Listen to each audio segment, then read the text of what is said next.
Education, diversity, opportunity. Who has the answers? How can we push this profession forward? How can we make a change? Friends and family, I'd like to welcome the one and only Dr. B to the podcast. This evening is going to get real. This evening is going to solve some problems. This evening, we have the one and only. Let's go. This is a Defocus Media production. Audio Jungle.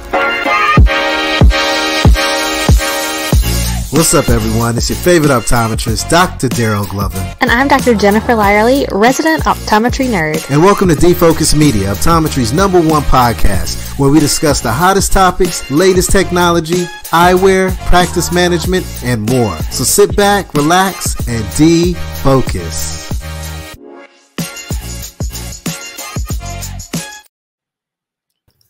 What's up, everyone? It's your favorite optometrist, Dr. Daryl Glover.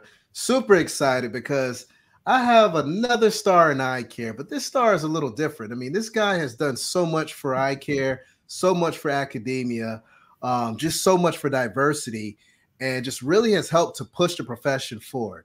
Friends and family, I'd like to welcome my guy, Dr. B. How are you doing today, my friend?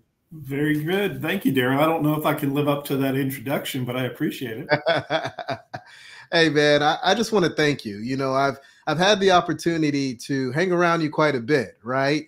And really have, amazing conversations and really get to know you better, whether it's talking about fast cars, whether it's talking about good bourbon, whether it's talking about traveling, whatever it may be.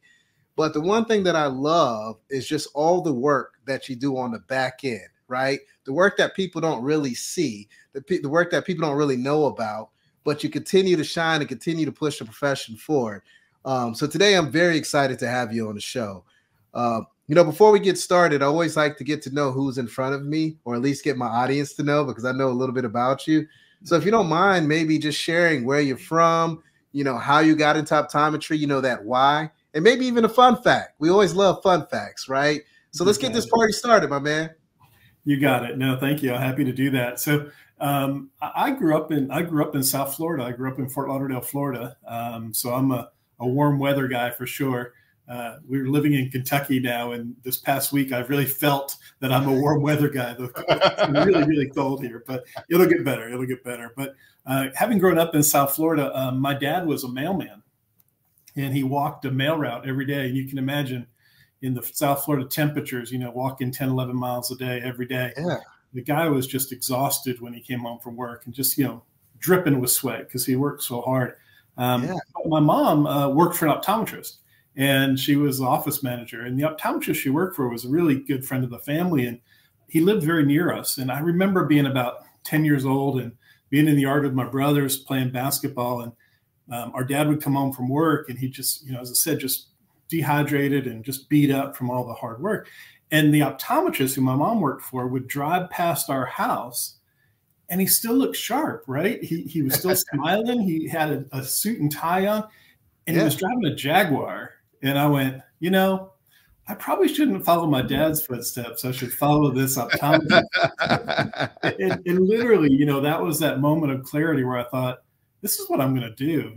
Not to mention I was pretty nearsighted, and so was the rest of the family. But seeing him in that state of happiness after a full day of work, really made me think, optometry's got something special. So that was probably really the impetus. I don't know if that's a fun fact, but the fun fact for me probably is that I married my high school sweetheart. My wife and I got married very young. In fact, she was 19, and I had turned 20 the month before we got married. So 37, 38 years later, still the same wife, doing really well. Wow. We have one kid. Our son is a firefighter paramedic on the west coast of Florida. Could not convince him to do optometry, even though I had a Jaguar. I couldn't convince him to go into optometry. But optometry has been a lifelong love of mine. If you look at my high school yearbook, it says Pre-Optometry under my senior picture. So oh, wow. Part of my life, my whole life. And it's been really good to me, and very, very passionate about this profession still to this day. I love it. I love it. Well, I want to, continue to build on this world of optometry, right? Yeah. Clearly it's part of your DNA. You saw it at an early age. It really was intriguing to you, and just that experience of seeing your dad come from home and then seeing that Jaguar go by and just that state of happiness. I mean, that's a game changer, right? It really changes the mindset and how you look at things, right? Right. But I would really like to talk about, how did you get into academia, right? Because I know you were the dean at UPike, the school out in Kentucky. But before that, you also were making a big splash. You were making a big change down at Nova. So kind of walk through, what that process looked like, because there's a lot of optometrists out there, a lot of student optometrists out there, and even new graduates that are thinking about academia. They're thinking about being a professor. They're thinking about being a dean, but they don't really know the right path to go. So I'd love to get some insight from you on, what triggered that, and kind of walk us through what that journey looked like. Yeah, absolutely.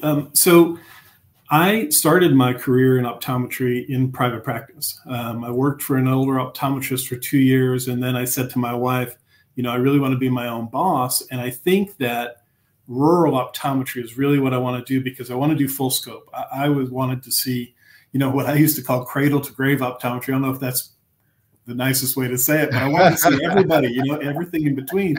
Right. And I thought in a rural community that could allow me to do it. So I twisted her arm and convinced her that we should move to a really small town in Texas. And we did. And I opened a practice cold in a town of about 4,000 people.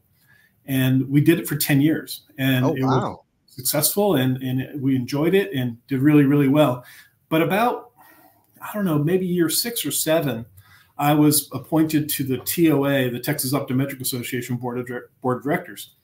And in that role, we got asked by the folks at the University of Houston College of Optometry to help go out on the road and recruit pre-optometry students to the profession.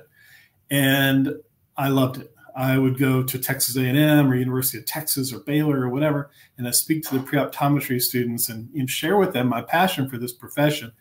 And I got hooked. And I really thought, this is what I want to do. So when the opportunity came to sell my practice, I did. And I went straight from there to the faculty at Nova.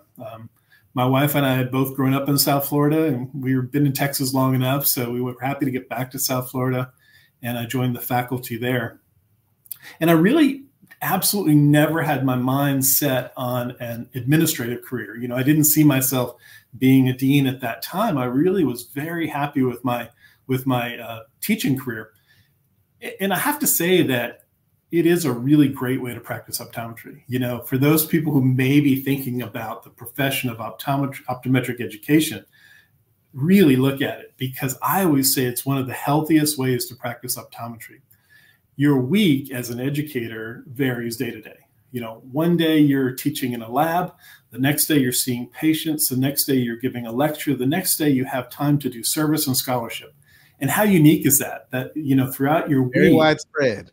It changes, right? And I think that's healthy. I think people who do the same thing every day, 5-6 days a week, that's when there's a opportunity for burnout. So I think optometric education is really quite a great way to practice. There's some issues there, and we may talk about that later, and as far as salaries go and maybe being competitive in the market for optometric education.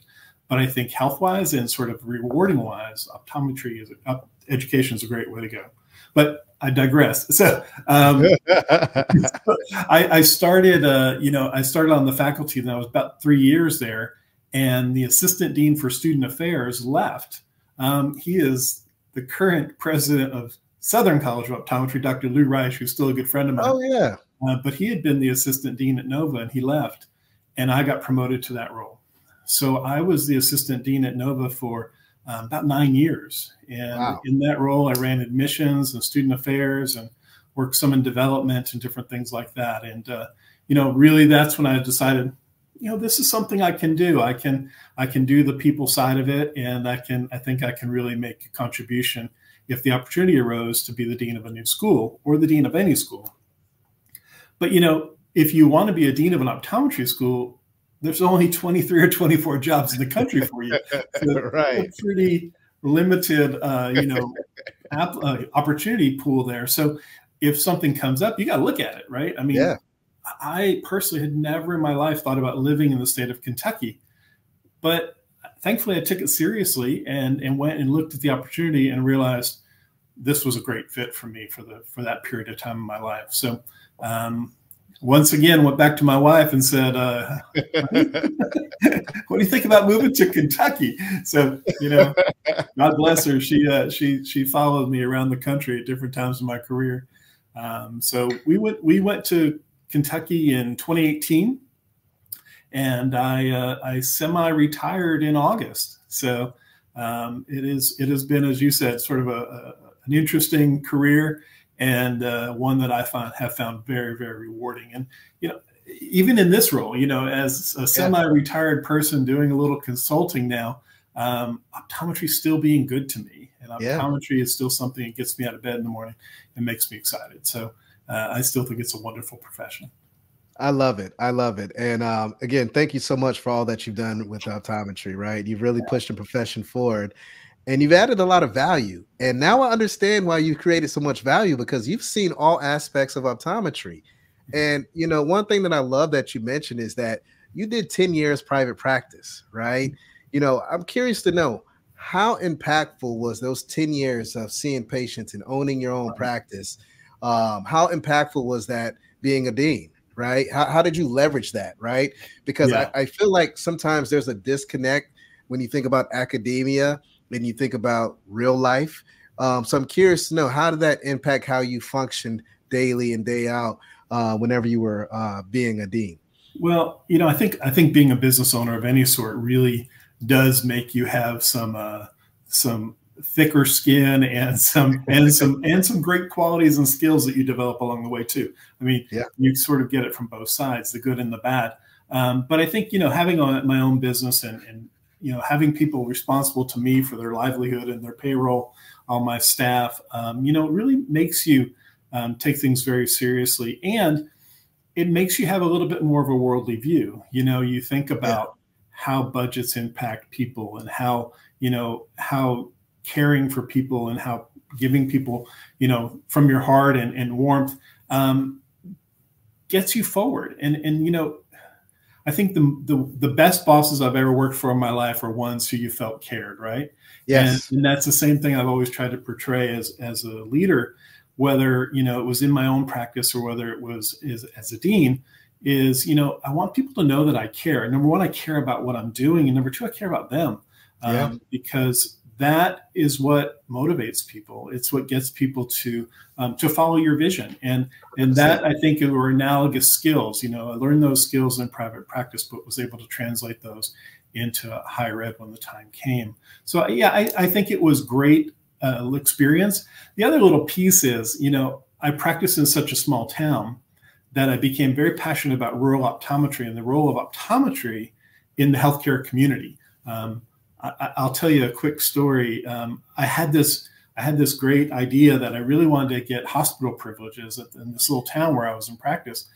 And I had a plan, like every time I saw a patient from one of the primary care doctors in town who were on staff at the hospital, I was going to write them a letter. And I was going to make sure they knew I was checking their diabetics and their Plaquenil patients, and I was being really careful with their patients.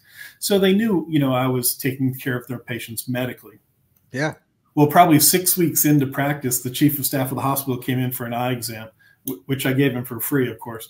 And and I remember vividly, we're sitting at the front desk and he's picking out some new glasses, and he said, we really hate eye stuff when it comes into the hospital.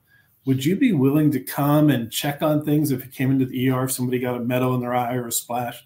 And I was like, yeah, of course, I'd be happy to do that.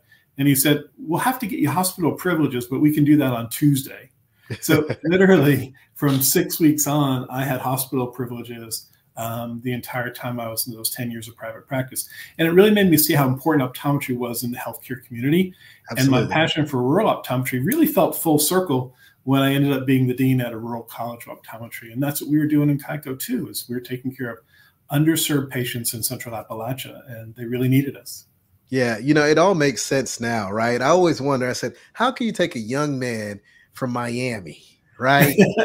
Beautiful Miami, right? And then go to, rural Kentucky. Yeah. But now it makes sense, right? That's also a part of your DNA. That's the way that you practice. That's the place where you want to make an impact, right? And I think that's phenomenal, right? And I think your story is phenomenal. While I have you here on this call, I always get asked this question from students, at KYCO, at other optometry schools. What's your perspective on residencies, right? Because I know you've had this conversation with your students, right? Yeah.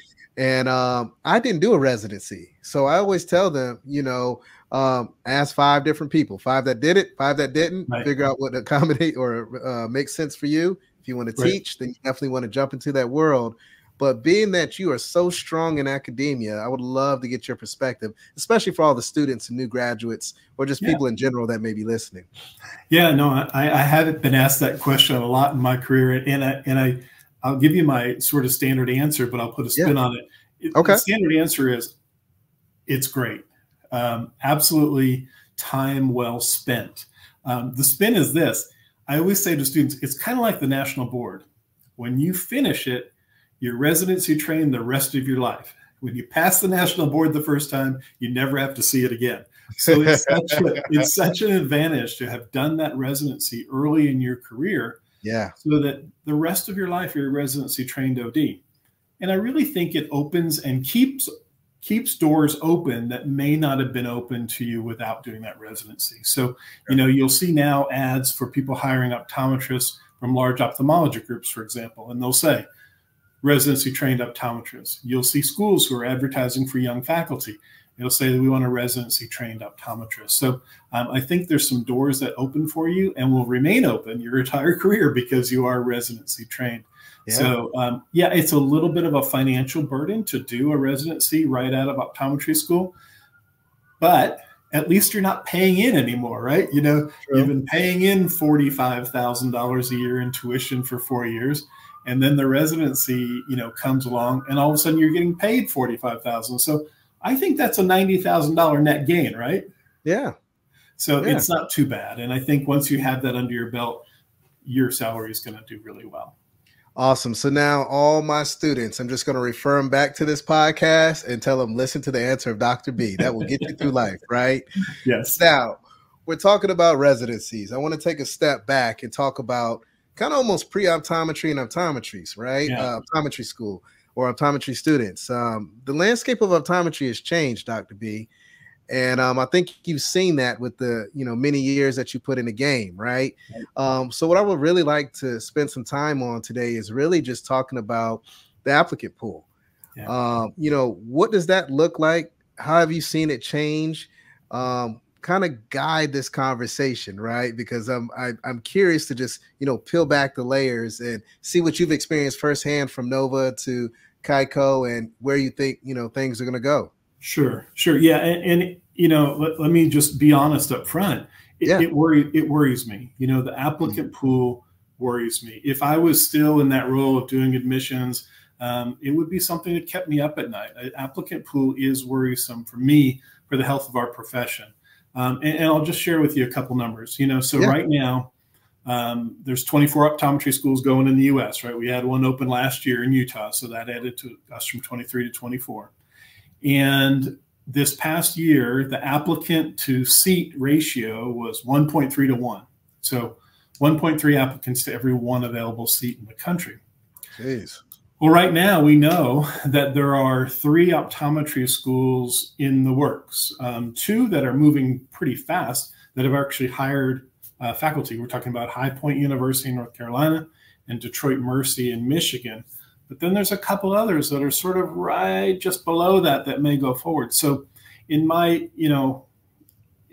heart, I think we're probably going to hit that 1-to-1 applicant to seat ratio in the next 2 years. And that's not a good thing for the profession of optometry.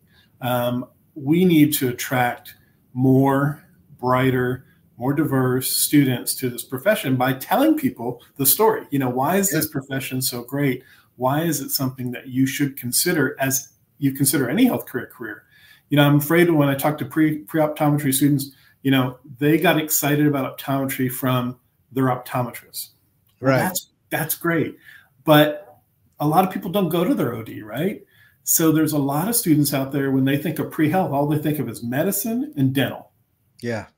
But there's so many other great professions out there that are in the healthcare field that are impactful to patients, that will help patients and really, make a difference in patients' lives. So I think that, it's important that we all get out there and we sort of spread the word. So thinking back of how it's changed, about 5 years ago, ASCO, the Association of Schools and Colleges of Optometry, really, all the schools together put their heads together and said, how are we going to address this? How are we going to, try to move the needle and get the applicant pool to be more robust? And that was the term they used. And we spent a lot of money. That we threw money at the problem. And in fact, all the schools contributed over $1 million a year for the past 5 years to marketing campaigns. And you've seen, futureeyedoc.org, and you've seen the new, the new experiential things they're doing from ASCO right now. And those things are great. And we did see a declining applicant pool from 2016, 2017 to 2018, where it leveled off, 2019 sort of flat, and then it's come up just a little bit since then. Not what they had hoped. They had hoped with the marketing projections that we were going to double the size of the applicant pool with this effort. Oh, wow. But it didn't happen. It grew slowly. But if you look at other health professions, like pharmacy, for example, they've had 10 and 11% drops year over year to their profession, and we haven't. So I have to think with my, positive, hope-filled mind that, that's the money we spent. Because if we hadn't done it, maybe we'd be in the same position they are, where pharmacy schools are thinking about closing and they can't fill seats. And we're not in that position yet. But it does worry me. Applicant pool, worries me. And I think it is important for all the ODs out there to try to inspire this next generation of ODs to follow in their footsteps. It bothers me, Daryl, and I'll be frank with you. It bothers me when I hear practicing ODs say, there's too many optometrists, there's too many optometry schools. And then the next post or the next sentence is, I can't find anyone to come work in my office. I've had an opening in my office for 5 years and I can't get anyone to move to this town I'm practicing in. So it's sort of like optometry is saying two sides of the same argument, right? They're saying we need more people to come and fill these open positions in my office, but I don't want more students or more schools. So we can't have both ends, is what I'm saying. Like you can't burn a candle on both ends or something like that. So I think that everyone should work together, practitioners, the AOA, ASCO, the Academy, to try to drive talented, diverse young people to this profession, because it is a great profession. Let's fantastic. You and I are both smiling about it all these years later. No doubt. Yeah. So I hear you, man, and I'm concerned as well. And I almost feel like sometimes false narratives are painted that we have enough ODs. And being a part of my eye doctor and working with our recruiting team, there's a dire need. There are not enough ODs that are out there. I did a podcast not too long ago with Dr. Richard Edlow, and he really got into the guts of the numbers. And for those that are listening to this live stream or listening to this on a podcast, go check that podcast out, because there's a lot of great data out there to give you the facts, right? But I do feel like we need to be a little more educated as optometrists about the problem that's sitting in front of us, right? Because even when you look at ophthalmology, they're worse, right? And if they're worse, that's going to put a lot of pressure on our back. So we need to make sure that we have enough ODs to be able to handle what the future holds, right? One time I had a conversation with Reed Foss from NVI. Oh, yeah. And he said to me personally, I don't know if I was supposed to broadcast this, but he said, I could hire every graduate in the country this year. Yeah.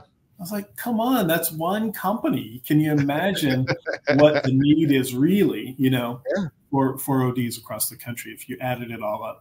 They are absolutely in demand. And, the students that I watched graduate over the past 20 years, they all had great opportunities and great jobs, and they're doing really well in their lives. Facebook is a powerful thing, and I see all of my former students living wonderful lives. And that feels really, really good. You know, I don't see them, you know, struggling to pay their student loans so much so that it impacts the quality of their life. They're really doing well. And maybe most importantly, they're providing great eye care. You know, they're doing good things with their careers. So yeah, there is absolutely a need. We just have to get that top of the funnel, as we say in admissions, you know, get people excited about it to sort of filter into the profession. Yeah, and I agree. And I think you hit something, you nailed it on the head. And that's, you know, optometrists spreading more awareness about how fantastic this profession is, right? I've said this numerous times on the show that every kid that walks through my doors, I tell them about optometry, right? I tell them how great the profession is. I go in there with a big smile. I go in there cracking jokes. I go in there talking about my travel, me being a foodie. I figure out some kind of way to connect with that student that's in front of me. And then I tell them, guess what? I'm gonna have the same conversation with you next year, right? And, you know, that's how you build more optometrists. You got to plant a seed, right? Because they may not make that jump the first time, but as long as you're having the conversation, as long as they know it's a good profession, that's what we need to do to push this profession forward. I mean, shout out to ASCO for doing some amazing things with the marketing campaigns and all that other jazz, but this is a team effort. We can't just put everything on their back. We as a profession have to come together and make that change in order to push that profession forward, get the best talent that's out there as well. That's right. I told you I failed trying to convince my son to become an optometrist, but I was successful in getting my niece to become an optometrist. See, there you go. There you go. Just having those conversations go a long way, my friend. That's right. You know, I want to kind of circle back to something that you touched on outside of, you know, seeking that top talent. And you used something that's really near and dear to my heart. And that term was the word diversity. Right. I'd love for you to spend some time on diversity because, again, I know you behind the scenes and also in front, but some of the work you've done in the diversity space behind the scenes is unmatched. But how important is it to create more diversity in eye care, and what will that do for eye care? Yeah, well, I think it's, you know, one of the number one or number two problems always in the profession of optometry. We should absolutely reflect our communities in whatever field we are in, but particularly in healthcare. When you're in healthcare and people are in high stress situations when they're coming to see you, and in situations where they really have to buy into the importance of the treatment and the things you're taking care of them, they have to understand you. You know, I have a lot of examples of this in my career, and I won't bore you with them, but it is critical that a doctor reflects their community. And we are missing the boat in optometry. And when we look at the numbers, and only 4% of students who've taken the OAT in a year are African American, we've got a problem here, right? That is not the ratio of applicants that we should be seeing, or people thinking about the profession. So you know, when I was at Nova and I was in charge of admissions, I have to credit Cheryl Reynolds, and I know you know Cheryl really well. Oh yeah, shout out to Cheryl. She's a rock star as well. Yeah, the year I took over in 2009, I think it was 8 or 9, Cheryl came to me and said, "You better make sure we have some good diversity in this class because we're in South Florida, and we are in a very diverse community, and we better have a great diverse class." You know, I took that to heart, and you know, really took up her charge and did my very best to help meet that challenge that she gave me. And we did. You know, Nova had the most diverse entering class for year over year when I was in charge of the admissions program there. I'm really proud of that. Yeah. So when I got to Kentucky, you know, it's a different challenge. Oh yeah. We live in a very homogenous community in Eastern Kentucky, where most people have no experience of ever living, right? I mean, it's a small town in Appalachia. You've been to visit us, I know. Oh yeah, tons of times. Yeah, you know Pikeville. So, you know, it is, I really was bothered by that. How am I going to recruit diverse students to my college in Eastern Kentucky? So, you know, we were talking about, you know, what barriers are there to entry into the profession, and what barriers can we knock down? And, you know, some people have changed like the admission standards. In fact, you know, Indiana School of Optometry got rid of the OAT. I'm not sure that's the best idea yet. Data will prove that in the next year or so. Yeah. But they were trying to knock down a barrier. So the barrier I said and thought about was, you know, the OAT costs $510. And I kept hearing stories from students saying, you know, I went to the public library to get some reading materials, study materials for the OAT, and they handed me an MCAT book because they had nothing on optometry. So, you know, I thought, you know, financial barriers are one we can knock down. Those are ones we can take out. So thankfully, at the time at the University of Pikeville, one of my really good friends was the vice president of development. And I went to him and I said, you know, I have this idea. I really want to knock down the barrier of financial impact from the OAT to try to get some underrepresented students to come into the profession. And he said, let me have a minute and I'll think about this. And he came back, and there's a local family in Eastern Kentucky who has in their heart to improve diversity in health professions. And they gave me $10,000 and they said, do it. See if you can figure this out. So we did, and I created a little committee, and we set up an application, and we started putting the word out that we would assist underrepresented students and first in college, because we had first in college students in Eastern Kentucky that also had financial need. And we started paying for people to take the OAT. And I went back to them again because we burned through $10,000 like that. And then I went back to them again. And then I went to my brother and I asked him for money. And a lot of people supported it, including in the last 2 years, my eye doctor. You guys were the absolute very first corporate contributors to the KYCO OAT grant, which I'm very thankful for. But let me just share with you a number or two, if you don't mind. Yeah, far away. I had Dr. Ibaranque print out some numbers for me. So we have to date funded 65 students to take the OAT. 39 of those students were Black, 11 were Latinx, 8 were Asian, 5 white, and 1 Native American. Of those, 30 students are currently in optometry school. I'm so proud of that. I mean, there are 30 students that we paid for their OAT that are in optometry school. And only 2 are at the Kentucky College of Optometry. So there are 7 at PCO. There are 5 at SUNY, 3 at UHCO, my alma mater, 2 at Berkeley, 2 at NECO, 2 at SCO in Memphis, 2 in Puerto Rico, 1 at ICO, 1 at Indiana, 1 at UAB, 1 at Nova, and 1 at Rosenberg in San Antonio. So I'm really proud of that. You know, here we were, a little school in Eastern Kentucky, but we drove, knocked down a barrier to allow 30 students to start optometry school in the last couple of years. And it makes me really proud because it wasn't really just doing it for Kentucky, it was doing it for the profession of optometry. And 100%, man. And I love to hear that, and I love to see that, right? And I want all my colleagues out there to, pull out that checkbook.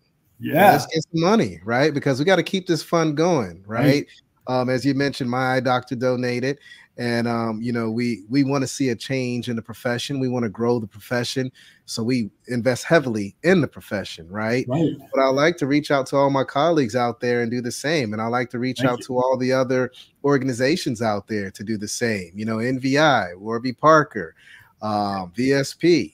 Where are you at? Let's make the magic happen. Johnson Johnson Vision, Alcon, Cooper Vision. I'm calling you all out because this is what we need to push this profession forward, right? It does. And it's such a simple thing. I mean, we're just taking out the spirit. And I should say one other thing about this grant. We pay for the OAT. We pay it directly to the ADA who administers it. And we drop ship those students a brand new set of OAT study guides. Nice. So we order them from Amazon. We have 3 that we've, sort of vetted to make sure they were the best ones. And we drop ship those to the students right away, and they can get started with good quality study materials so that when they go take the test, they can be successful on that test. So, yeah. So per student, how much is it per student essentially to get this package to them? $640. Gotcha. $640. We pay $130 for the books and $510 for the administration of the OAT. So since I left Kentucky and retired, didn't leave the state, left the school, Dr. Josephine Ibaranque is running this program for us, and is more talented than I'll ever be, and will do a fabulous job. So if anyone was interested in donating, Josephine would love to hear from you, and would be happy to connect you with the development office and make sure your gift is properly credited and taken care of properly. But Josephine's email is just her whole name, Josephine Ibaranque at upike.edu, and we would love to have more contributions to the OAT grant. I love it. I love it. And on behalf of Defocus Media, myself and Dr. Jennifer Lyerly, we want to, donate at least $640, right, to do one student, right? Awesome. So I will contact her, and I'll make sure that we send a check over that way so that we're doing our part as Defocus Media. And if we can do it, all my other colleagues out there can make that magic happen as well. So Josephine, you got a check coming to you, my friend. I can't wait to see when I come back out to Pikeville as well. She'll be very, very happy to hear that from you. Thank you. Yeah, man. But this has been an interesting conversation. I mean, number one, I've learned more about you. I thought I already knew everything, but there's always more, I guess, to peel back, right? When it comes to optometry schools, I know you mentioned there's a few coming, but where do we stand, man? I mean, what needs to change? What are we doing great? But where are the gaps at, right? Because, one gap that I hear from students is that there's not enough professors, right? Another gap that I hear is that there's issues with boards. And, I'd love to maybe just, pick your brain in regards to some of those topics, right? So I'd love to learn more. Well, I'll give you my top three. Okay. Number one we talked about, and that's applicant pool. So I won't belabor that one. Just remind everyone, go to the ASCO. Here's this packet from ASCO. It's the eye opener sessions. You go to their website as a doctor, you sign up, and then you can really motivate the next generation of optometrists. So that I won't belabor again. We talked about that. The other one you mentioned, and I think you hit the nail right on the head. It's faculty. Recruitment and retention of optometry faculty has become a challenge. And the challenge primarily, I would say, is due to academics not keeping pace with the market. So, we would see faculty who've been in practice as educators for 10, 15 years. They would, climb the ranks in higher education, and they would have their salary grow when they grew in rank. People go from like an instructor to an assistant professor, associate professor, full professor. But that's a long, tedious process. Sometimes takes about 15 years to get to full professor status. Wow. And that's a long process. And they would become very disenfranchised and disheartened to hear that a student right out of optometry school was going to work at a commercial entity or wherever, and they were making the same salary as that 15-year experienced professor. So there's a problem in the higher ed part. We need to change the structure of optometric salaries to recruit and retain top talent, because you have an amazing teacher. You don't want them to go and work someplace else just for extra money. You want them to continue to contribute. As I said, I think it's like that story, or that, I don't know, Confucius said, or I don't know what it is. I'm not good with these things, but like, teach them to fish, and or give them a fish and they eat for a day. Teach them to fish, eat forever. Right. If you are a great optometrist, you take care of a patient. That's wonderful. But if you're a great optometrist and you train 100 optometry students, it's multiplied. And so optometric education is really, really important, and it is it's got to keep up. We've got to change sort of the structure and the way contracts go in higher ed to make sure that we're keeping up with the market. And the market has zoomed, and education's kind of remained flat. So that is absolutely a challenge that will continue to persist as schools wrestle with how do they change their budgeting? How do they deal with this to try to retain this top talent? And it's going to be a challenge long term for the universities to deal with. You mentioned MBEO. So, it is a problem. The numbers came out about 2 weeks ago for the 2023 graduating class. And in particular, part one, which is the applied basic science test, the first time passage rate ranged from 19% at one school to 91% at one school, and everything in between. But the national average was 67%. So on average, 67% of students passed part one for the first time they took it. that is dramatically different than any other health profession. I've actually just been back and studied the numbers on dental and osteopathic medicine. And year over year, they are 90, 91, 92% first-time national passage rate year over year. And optometry is at 67. Why is that? What's the difference? Well, I have my theories, but it is a problem because that is a test that we are giving ourselves. Do you know what I mean? Yeah. And we shouldn't be our own worst enemy in optometry. Right. We should be our own best advocate. My suspicion is that part of the problem is the breadth of information that's being tested of the students. So, you know, optometry has probably evolved faster than any health profession in the past 100 years. I mean, what, 100 years ago, we were in jewelry stores fashioning wire around a little lens, right? And today we're doing SLT. That's pretty dramatic in 100 years. But I think that maybe the MBEO's matrix that they create with every topic under the sun hasn't kept up. They are still testing our students on whether they have memorized an ophthalmic optics formula, maybe for like the thickness of a lens or the base curve. Right. When in reality, I don't think that really impacts their day-to-day clinical practice, particularly not in contemporary optometry. What they really need to know is the latest interactions of human tissue with laser light. And quite honestly, the MBEO is now testing both. So they're testing both ends of that scale, the very old stuff and the latest, most contemporary stuff. And that breadth of content, number one, pushes the curriculum at all the optometry schools because we're like, oh my gosh, we can't cut anything out and we have to keep adding stuff. You know, most every optometry school has given up all their summers. You know, everyone now goes year round because we have so much content to deliver that may be tested on by the MBEO. So I think we have a disconnect between what it really takes to practice contemporary optometry and what's being tested. And, you know, there's even a level beyond that. Is memorization the best thing to test? Right. So I think that's where we're having this fallback and this problem with the national boards.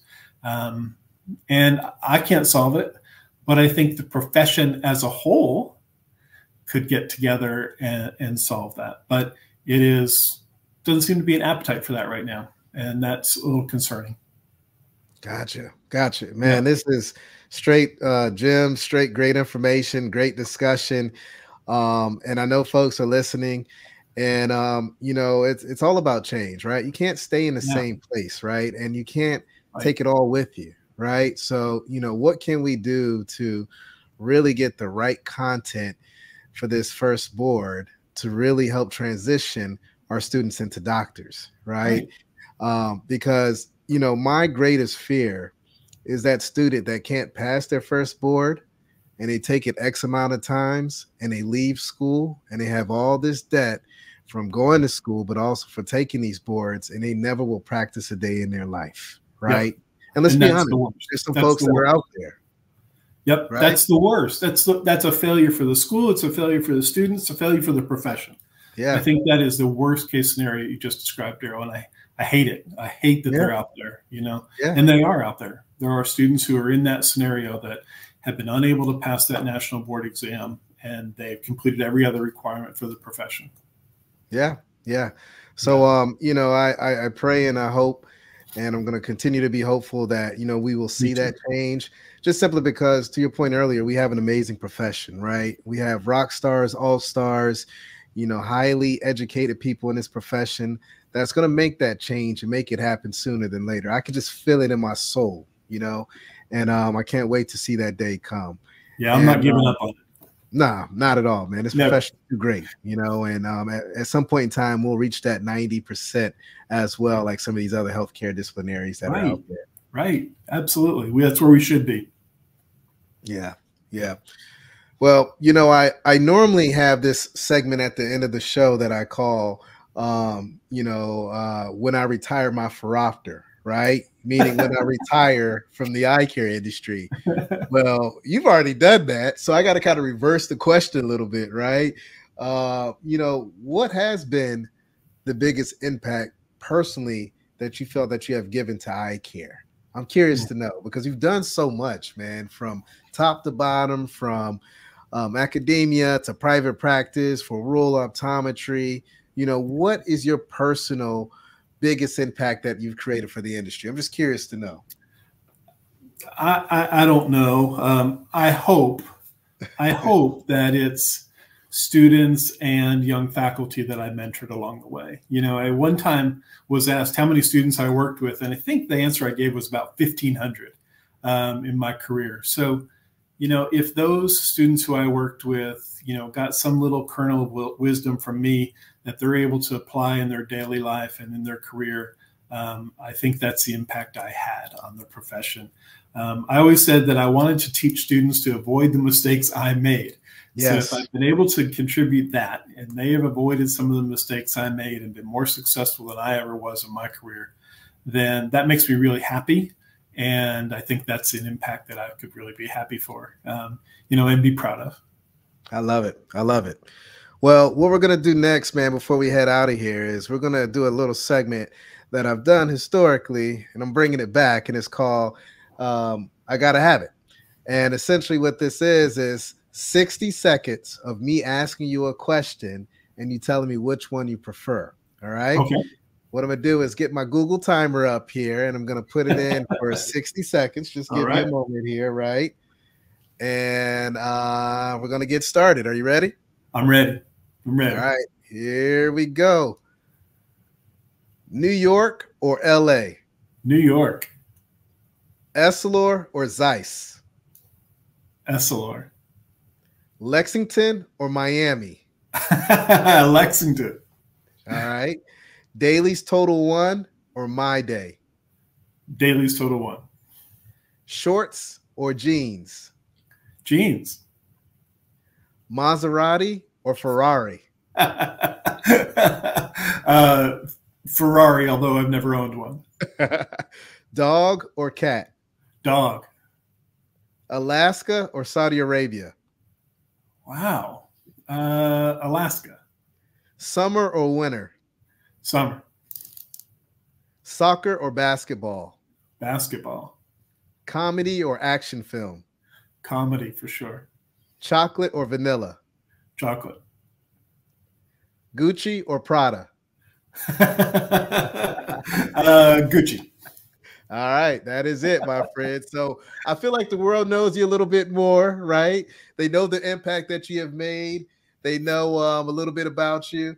You know, one thing I'd like to end the show on is number one, I want you to leave your contact information, you know, for those that may be out there that want you to consult, you know, whether it's a school, whether it's a practice, whether, you know, someone outside of eye care that's coming into the profession.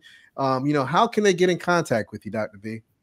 So two ways. One is just my email. My email is mbacigalupiod@gmail.com. And then I also have a website for my consulting business, and it's mboptometric.com, mboptometric.com.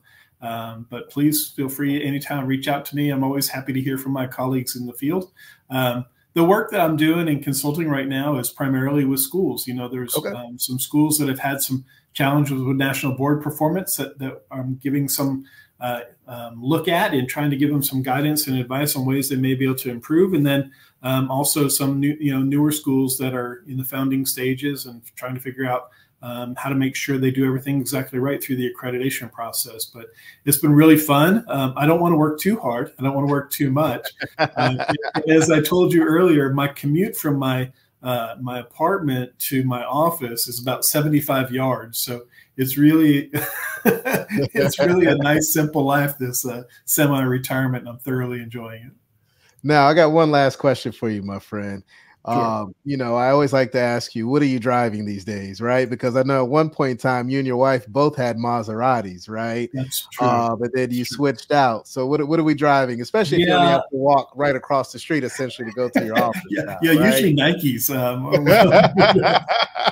But you know, I now have I retired, so the income level changed. But I have an Audi A5 Sportback. Okay. Which I've enjoyed. It gets amazing gas mileage, and thankfully it's good in the snow, which we've had for the past 4 or 5 days. So it's worked out pretty well to have a little Audi. And what about your wife? What is she driving now? Still the Mozzie? No, we're down to one car. We're like, we're old retirees. So, I love it, man. You get that true quality time, right? There's nothing wrong with that, but you still got that need for speed, baby. So I love it. She had to trade in her Maserati too. All right, man. Well, hey, Dr. B, man, this has been fantastic. Again, I greatly appreciate you coming on the show. I really appreciate your transparency, right? We touched on some topics that are real sensitive to eye care, right? But you were able to really have a candid conversation and help those that may not have, perspective of what's really cooking up in academia. I really appreciate you taking the initiative to create more diversity in eye care. I really appreciate you creating that grant. And as I mentioned, Defocus Media will donate to that. And I want all my colleagues out there to do the same, right? But again, thank you so much, Dr. B, for being on the show. Thanks for everyone that's tuning in.